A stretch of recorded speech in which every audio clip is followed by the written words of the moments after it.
Hello mga ka-marksman! Sa bidyong ito ay matututuhan ninyo kung paano alamin ang place value ng digit sa isang number. Panoorin ninyo ito hanggang dulo upang mas naunawaan ninyo ang araling ito. Ano nga ba ang ibig sabihin ng place value? Ang place value ay ang value ng digit sa number base sa kanyang position sa number. Bawat digit sa number ay may kani-kaniyang place value. Para mas madali ninyong mabasa ang isang number, kailangan ninyo itong igrupo sa tig-tatlong digit gamit ang comma. Sa place value chart na ito ay meron tayong numerong 125,486,759,132 and 375,000. Ang dot o ang period na nakikita ninyo rito ay tinatawag na decimal point. Ang basa sa decimal point ay end. Hinihiwalay ng decimal point ang whole part at ang fractional part ng number. Ang whole part ay matatagpuan sa kaliwa ng decimal point at ang fraction part ay matatagpuan sa kanan ng decimal point. Ang mga number ay inahati sa grupo ng tig-tatlong digit simula sa decimal point at ang tawag sa grupo ng tig-tatlong digit ay period. Ang unang grupo ng tatlong digit mula sa kaliwa ng decimal point ay tinatawag na ones period. Ang ikalawang grupo ng tatlong digit ay tinatawag na thousands period. Ang ikatlong grupo ng tatlong digit ay tinatawag na millions period. At ang ikaapat na grupo ng tatlong digit ay tinatawag na billions period. Ang mga numero naman sa kanan ng decimal point ay hindi hinahati sa tig-tatlo gamit ang comma. Ang tawag sa mga numero sa kanan ng decimal point ay decimal fraction. Ngayon ay ating alamin ang place value ng bawat digit sa ones period. Ang place value ng number 2 ay ones. Ang place value ng number 3 ay tens. Ang place value ng number 1 ay hundreds.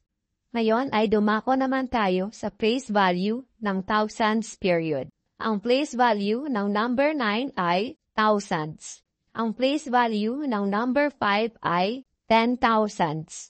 Ang place value ng number 7 ay 100,000s. Ngayon ay dumako naman tayo sa place value ng millions period. Ang place value ng number 6 ay millions. Ang place value ng number 8 ay 10 millions. Ang place value ng number 4 ay 100 millions. Ngayon ay dumako naman tayo sa place value ng billions period. Ang place value ng number 5 ay billions. Ang place value ng number 2 ay 10 billions. Ang place value ng number 1 ay 100 billions. Kung mapapansin ninyo, ang unang place value sa bawat period ay katulad ng pangalan ng period kung saan ito nakalagay. Halimbawa, sa ones period, ang unang place value ay ones. Sa thousands period, ang unang place value ay thousands. Sa millions period, ang unang place value ay millions. Sa billions period, ang unang place value ay billions. At ang mga sumusunod na place value ay tinudugtungan na lang ng 10 at 100. Ngayon ay dumako naman tayo sa place value ng mga decimal fraction or ng mga numbers na nasa kanan ng decimal point. Ang place value ng number 3 ay tenths. So, kung mapapansin ninyo, ang place value sa kanan ng decimal point ay hindi katulad ng sa place value sa kaliwa ng decimal point. Ang place value sa kaliwa ng decimal point ay nagsisimula sa ones. Pero ang place value sa kanan ng decimal point ay nagsisimula sa tenths, na may THS sa dulo.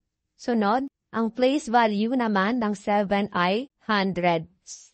At ang place value ng 5 ay thousands. Kung mapapansin ninyo, ang place value ng unang number sa kanan ng decimal point ay nagsisimula sa tenths.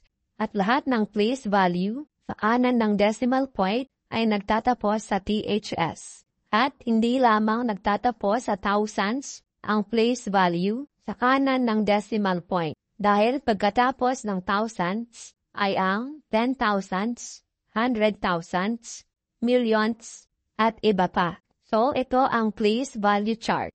Kung natatandaan ninyo pa ang laman ng place value chart, subukan ulit nating alamin ang place value ng bawat digit sa number na ito. Ano nga ulit ang tawag sa dot o sa period na ito? Tama, ito ay tinatawag na decimal point. At ang mga place value mula sa kaliwa ng decimal point ay ones, tens, hundreds, thousands, 10,000s, 100,000s, millions, 10 millions, 100 millions, billions, 10 billions, 100 billions, at iba pa. Ngayon ay ulitin naman natin ang mga place value sa kanan ng decimal point. Ang unang place value mula sa kanan ng decimal point ay tens, hundreds, thousands, at iba pa. Tandaan ninyo ang mga place value na ito upang masagot ninyo ng tama ang pagtataya. Sa unang hanay ay makikita ninyo ang mga numero. At sa ikalawang hanay ay kailangan ninyong ilagay ang place value ng nakapulang digit sa number. Sa number 1, ano ang place value ng 5 sa 765? Tama, ang place value ng 5 ay ones. Number 2, ano ang place value ng number 2 sa 249? Tama, ang place value ng number 2 ay hundreds. Number 3, ano ang place value ng number 4 sa 846? Tama, ang place value ng number 4 ay tens. Number 4, ano ang place value ng number 4 sa 754,639? Tama, ang place value ng number 4 ay thousands. Number 5, ano ang place value ng number 3 sa 344,792? Tama, ang place value ng number 3 ay 100,000s. Sunod, ano ang place value ng number 5 sa 759,376? Tama, ang place value ng number 5 ay 10,000s. Number 7, ano ang place value ng number 2 sa 732,593,759? Tama, ang place value ng number 2 ay millions.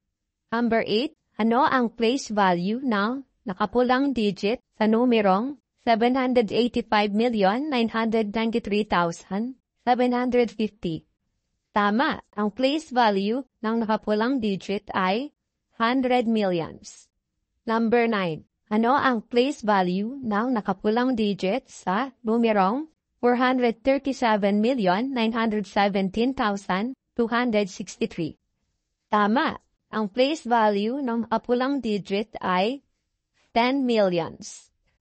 Number 10, ano ang place value ng nakapulang digit sa numerong 128,497,295,628?